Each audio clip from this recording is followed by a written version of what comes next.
Boa noite a todos. Que a paz de Jesus esteja no coração de cada um. E é uma alegria muito grande nós estarmos aqui para conversar um pouquinho sobre a doutrina espírita e oportunizar novas reflexões sobre temas que são tão importantes nas nossas vidas. E para dar início, então, nós vamos fazer uma prece para nos harmonizar, para sintonizar com a espiritualidade que aqui se encontra. Ó Mestre Jesus, Mestre de amor, de paz, de luz, ilumina os nossos corações para que possamos receber todas essas dádivas que o Pai traz para nós, reserva para nós, e que possamos a cada dia mais estar próximos do amor divino, para que as nossas vidas sejam mais alegres, que tenhamos maior sentido em cada dia, em cada amanhecer dessa existência. Que assim seja. Que assim seja. Então, queridos irmãos, o tema de hoje é muito significativo para as nossas vidas, que é a coragem de ser feliz. Então, a nossa vida, ela tem como sentido maior a felicidade, a busca da felicidade. E para atingir esse propósito tão grandioso, que é a destinação que Deus reservou para nós, é necessário um valor moral muito forte, que é a coragem. Essa virtude que, graças a ela, nós vamos conseguir ir paulatinamente atingindo essa grande destinação, esse grande fim que é a felicidade. E a felicidade, ela não está atrelada ao ter, mas sim ao ser. Não é o que eu tenho que me faz feliz, mas é o que eu sou. Nós vamos ver que o nosso planeta, ele passa já há bastante tempo por uma transição bastante significativa, grandiosa, em vários aspectos, dos valores morais e éticos, até ao comportamento humano, aos nossos relacionamentos. E houve, com isso, também uma propensão maior, às vezes, às doenças da alma, a ansiedade, a depressão, as aflições.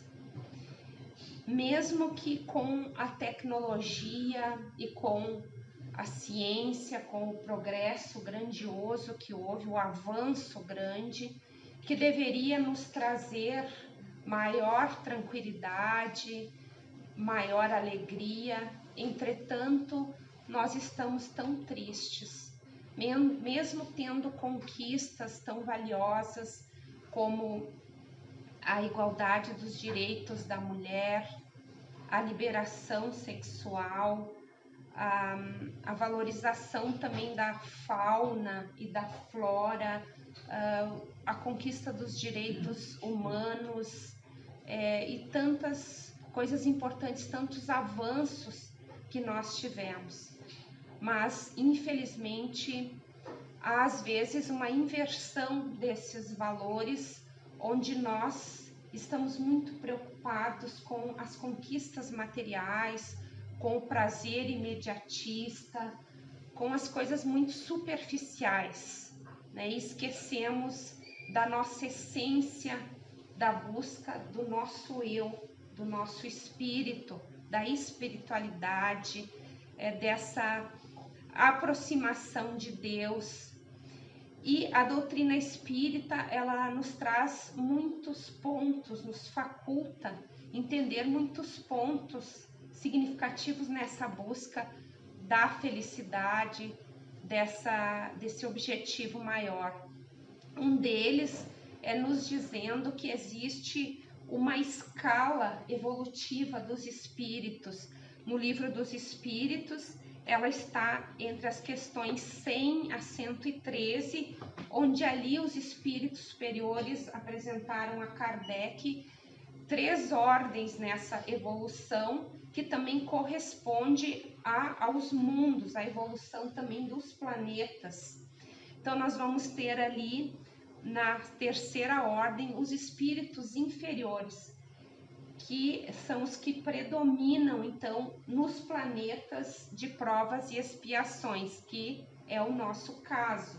Então, no geral, predomina esse nível evolutivo de espíritos aqui na Terra e nos planetas que sejam de provas e expiações, onde, então, há uma predominância ainda da matéria em detrimento do espírito, e há ainda uma propensão nossa para o mal, para o egoísmo, para o orgulho, para as paixões inferiores.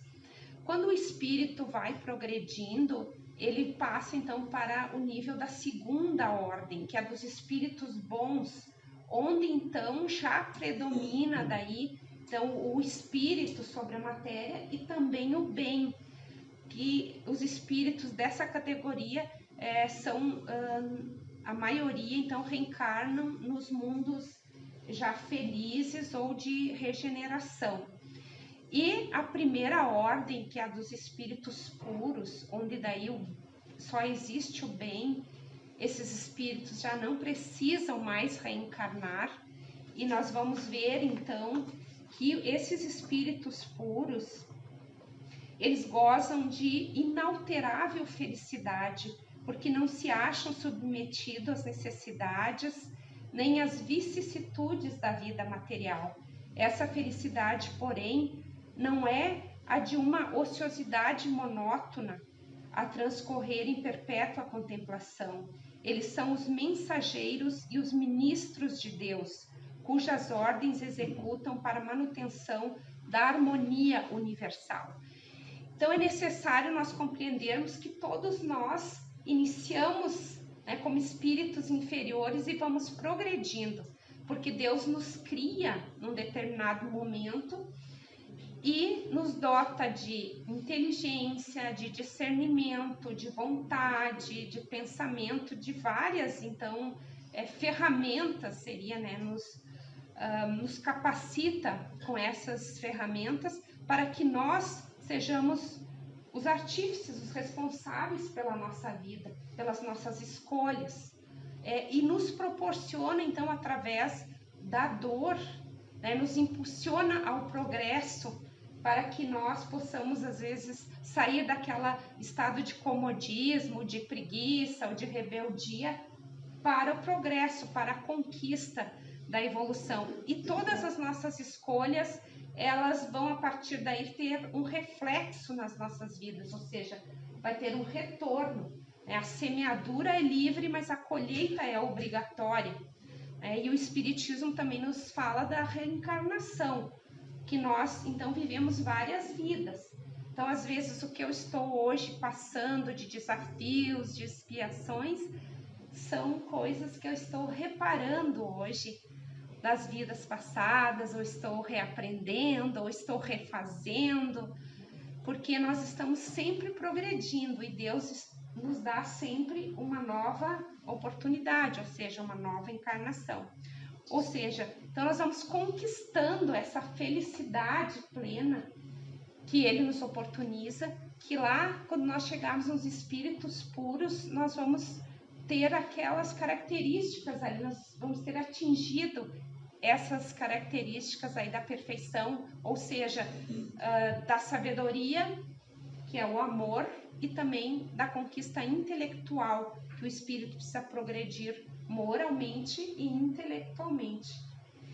E aqui, então, no nosso plano, a felicidade que nos é oportunizada, nos é concedida, é a felicidade da paz de consciência.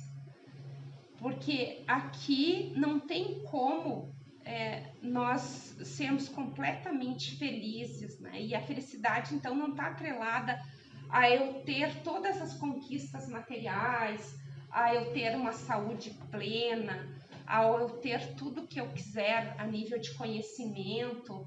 Não, a felicidade está na minha paz de consciência. E nós lembramos agora, então, de um conto em que um rei, ele então chamou os seus ministros, porque ele gostaria de promover então um concurso, onde ele gostaria que fosse apresentada uma pintura que ele escolheria, né, que expressasse a paz. E então os seus comandados, ali, os seus ministros, anunciaram em todo o reino, e várias pessoas então apresentaram, né, fizeram os seus quadros, as suas pinturas, trazendo então essa expressão da paz. E esse quadro que fosse escolhido receberia um grande prêmio. Então, finalmente, ele escolheu 2 quadros de todos aqueles vários. Um desses quadros, ele refletia então um lago sereno, calmo, com os cisnes ali nadando naquele lago, aquela paisagem maravilhosa. Atrás tinha uma montanha rodeada por neve, aquele sol, aquele céu azul, as flores. Então era a verdadeira expressão da paz. E o outro quadro que ele escolheu era completamente diferente, era o oposto desse.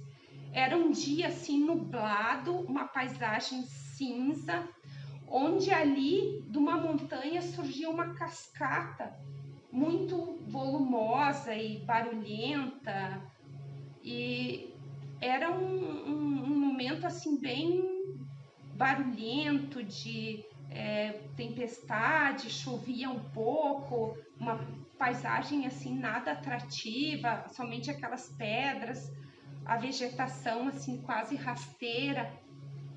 Mas próximo ali da cachoeira tinha uma árvore, uma pequena árvore, e nessa árvore estava um ninho de pássaros, e ali estavam os pássaros com seus filhotes, alimentando os seus filhotes, totalmente alheios a toda aquela turbulência do ambiente ali, estavam calmamente, aquilo não aturdia, não influenciava neles.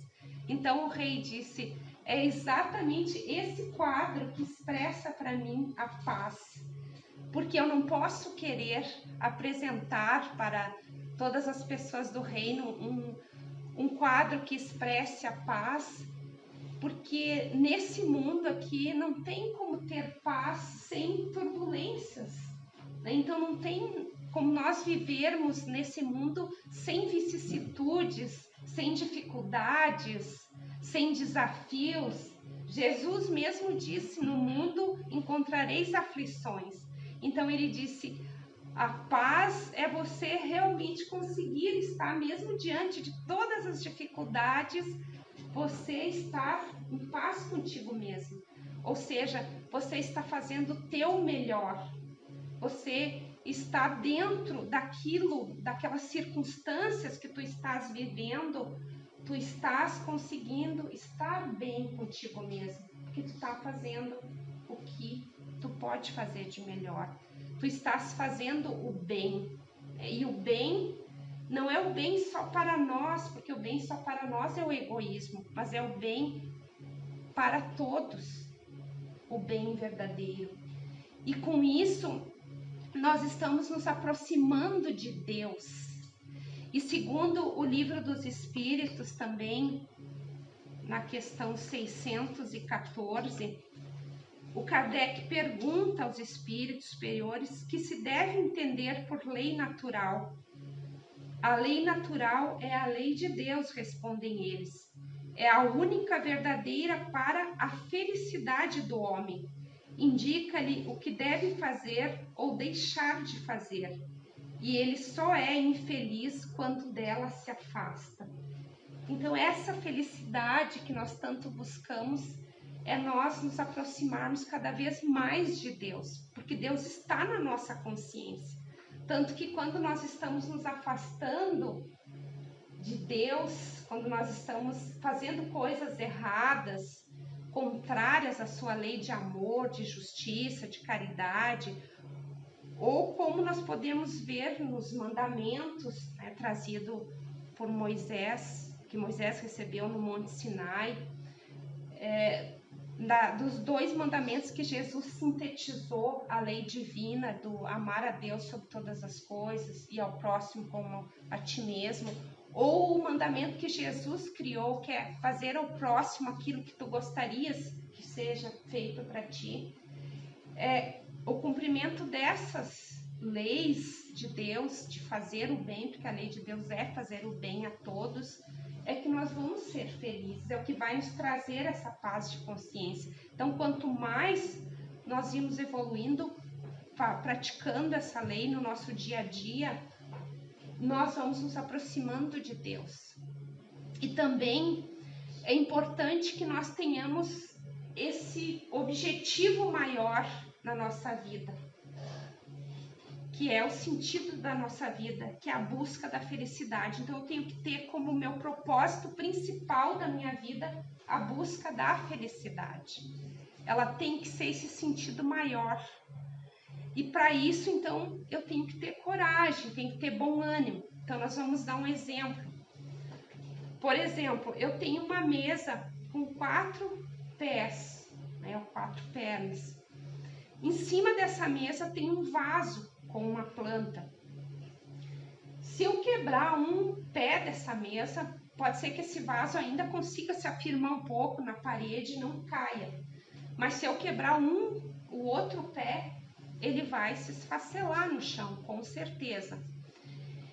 Então, se eu tiver amarrado um ganchinho na parede, em cima, ou do lado, enfim, no teto, com uma corrente, e ali eu coloco um suporte, coloco esse vaso ali, mesmo esse vaso estando rente aqui na mesa, esse vaso vai ficar com seu apoio lá em cima. Então, assim, se eu quebrar uma perna, a outra, o vaso não vai nem mexer, porque ele não está em cima daquela base. E o que acontece com as nossas vidas, né? Quando nós não temos esse propósito maior para nós vivermos? Mesmo quando a gente acorda de manhã, às vezes com alguma dificuldade, né, triste, ou que tenha nos acontecido alguma coisa, a gente sabe que a gente tem aquele objetivo maior, e aquilo nos faz a gente levantar, a gente viver, nós lutarmos, temos a coragem de lutar, né, diante das vicissitudes e enfrentá-las.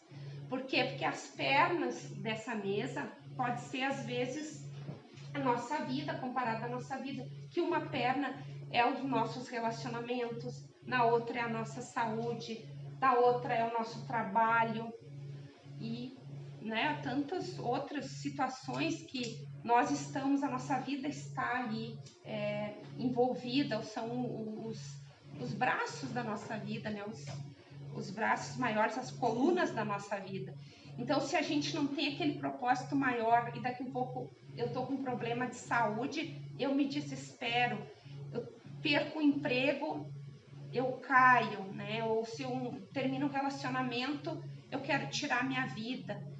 Então, é porque está faltando esse sentido maior na nossa vida, esse propósito maior na nossa vida. Por isso que a gente está vendo esse vazio existencial e tanto suicídio como está acontecendo, né? Que as pessoas, elas não estão tendo um sentido maior nas suas vidas. Então, assim, se eu não tenho o corpo que eu quero, eu não tenho o carro que eu quero, ou sei lá, a pessoa que eu gostaria de me relacionar, que não aceita ou não quer se relacionar comigo, eu me desespero, eu já perco a minha vontade de viver, o meu ânimo. Se eu estou passando por uma doença, eu não tenho vontade de nem ir no médico, eu não tenho vontade de tomar os remédios, eu não tenho vontade de levantar. Então isso é porque falta esse bom ânimo, esse propósito maior para a nossa vida. É essa coragem que nós temos que ter de fazer os enfrentamentos.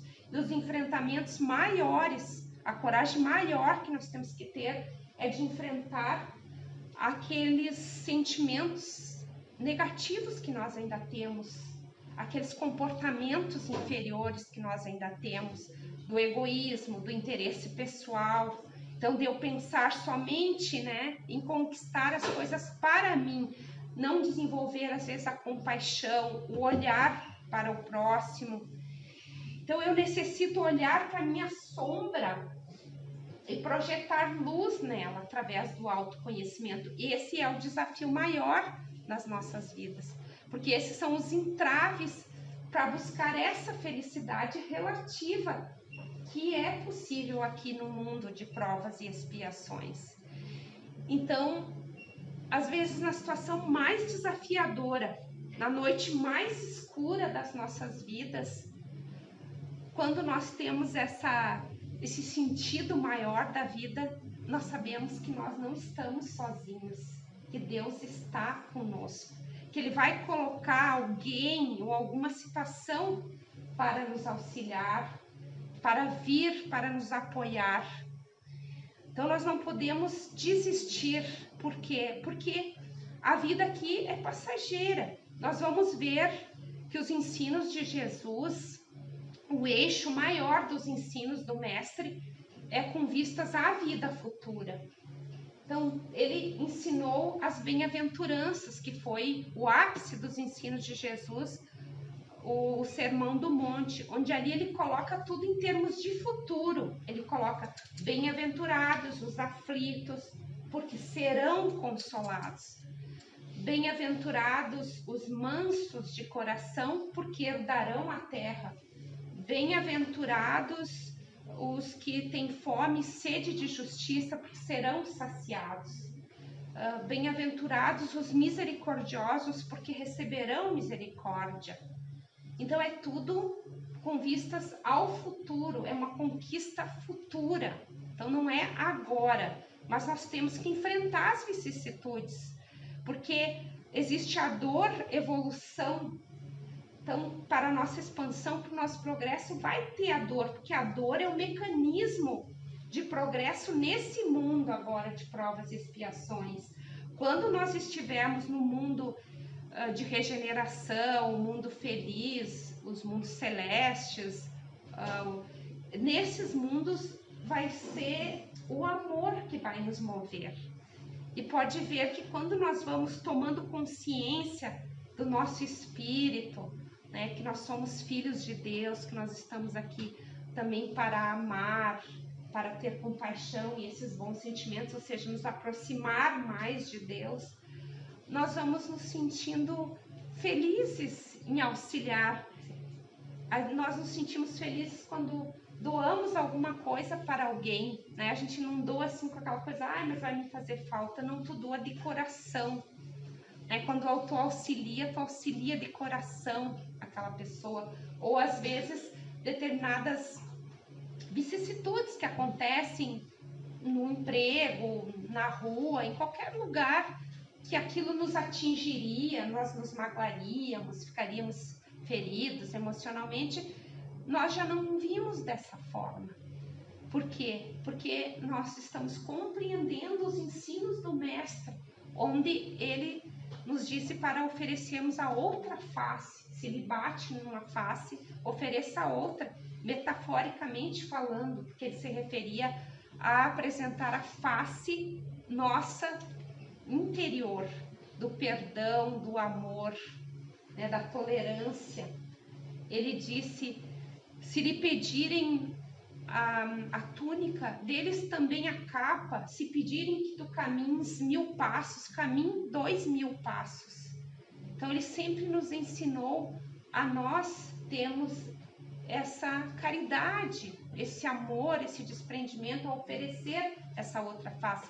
E isso não vai mais se tornando difícil, porque quando nós temos esse objetivo maior, né, e esse amor maior já desenvolvido, como nós vamos ter tantos exemplos, a Madre Teresa, o Chico Xavier, o Gandhi, tantos outros que eles perderam as pernas das mesas deles, mas eles tinham um objetivo maior e eles venceram, e eles atingiram os seus objetivos, mesmo diante de todas as dificuldades. Então, está em nós buscarmos essa felicidade, né? Termos esse objetivo maior, porque nós lembramos de um clássico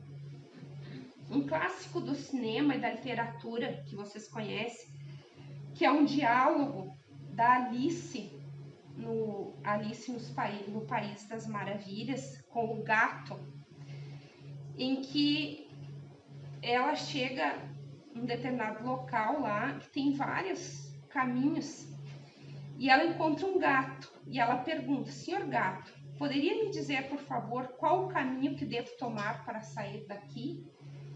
E ele responde: isso depende muito para onde você quer ir.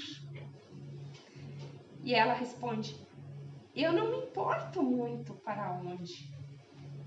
E ele responde: então não importa o caminho que você escolha.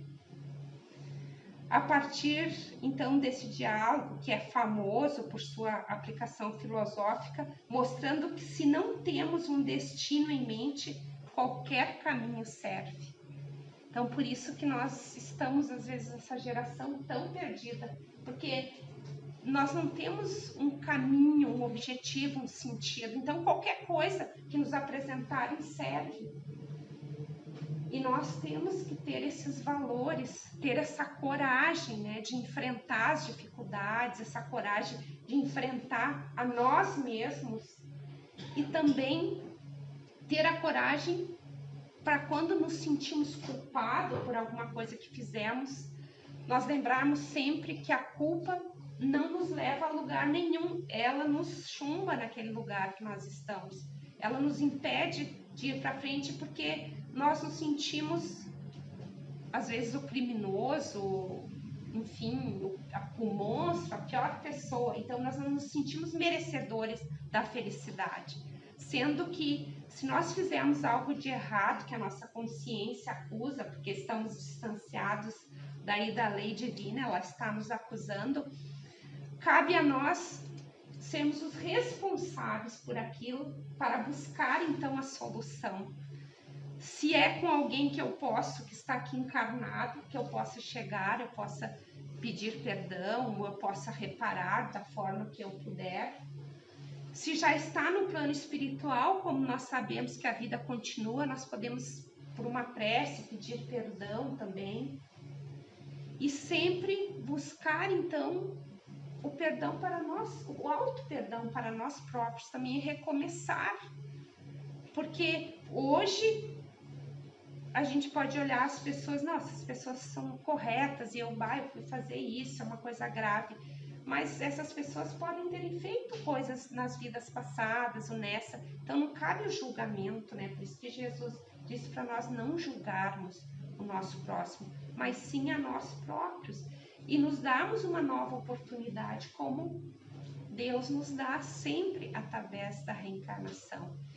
E para a gente ter essa coragem para buscar essa felicidade, nós temos que utilizar de uma ferramenta que é a principal de todas, além então de ter esse objetivo maior, né? É a prece, porque a prece, quando nós elevamos o pensamento, automaticamente nós já estamos entrando em sintonia com os benfeitores espirituais, então nós já estamos nos sentindo em paz ali. E essa prece, ela vai nos fazer modificar não as coisas, mas nós mesmos, a nós vermos as coisas de uma forma diferente, que às vezes nós não estávamos, ângulos que nós não estávamos enxergando. Ou vai aparecer, às vezes, uma pessoa, uma situação que vai modificar aquilo que nós estamos passando. Então é a prece e a confiança em Deus. Porque também, se nós temos que passar por uma determinada expiação, por um reparo de vidas passadas, um aprendizado que nós temos que passar, vamos pedir coragem para Deus, para a gente superar aquilo, força, bom ânimo, que Deus espera de nós é o bom ânimo, para que se eu cair, que eu tenha força de levantar, e não que eu fique lá no chão, porque Deus não vai daí me levantar, Ele quer que eu me levante, Ele vai me ajudar a caminhar daí, mas eu tenho que ter então a prece e a disciplina, né? A disciplina mental. Então, pode ser que a gente vá o nosso progresso em espiral, né? Ou seja, espiral eu vou 1 metro, recuo meio metro, mas eu vou estar sempre indo 0,5 metro a mais para frente, sabe? Então, assim, é ter paciência também. Errou, recomeça, mas não perde o teu foco na busca da felicidade. E vamos lembrar, então, para encerrar e também já servindo como prece, a oração de São Francisco de Assis. Vamos fechar os nossos olhos. Senhor, fazei de mim um instrumento de vossa paz. Onde houver ódio, que eu leve o amor. Onde houver discórdia, que eu leve a união. Onde houver dúvidas, que eu leve a fé. Onde houver erros, que eu leve a verdade. Onde houver ofensa, que eu leve o perdão. Onde houver desespero, que eu leve a esperança. Onde houver tristeza, que eu leve a alegria. Onde houver trevas, que eu leve a luz. Ó Mestre, fazei com que eu procure mais consolar que ser consolado, compreender que ser compreendido, amar que ser amado, pois é dando que se recebe, é perdoando que se é perdoado, e é morrendo que se vive para a vida eterna. Que assim seja.